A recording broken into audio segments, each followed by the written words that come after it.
आज बनाते हैं चिकन लॉलीपॉप, वो भी ढाबा स्टाइल। तो आज का वीडियो शुरू करते हैं। तो सबसे पहले oil, chop garlic, chop green chilli, chop onion saute करेंगे।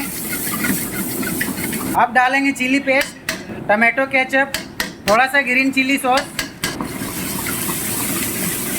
अब डालेंगे चिकन स्टॉक वाटर।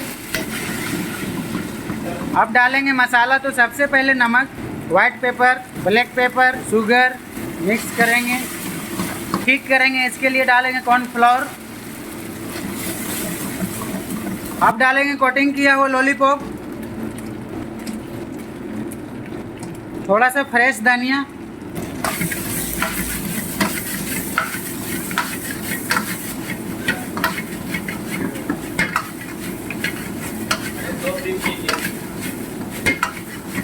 अच्छे से ड्राई कर लेंगे।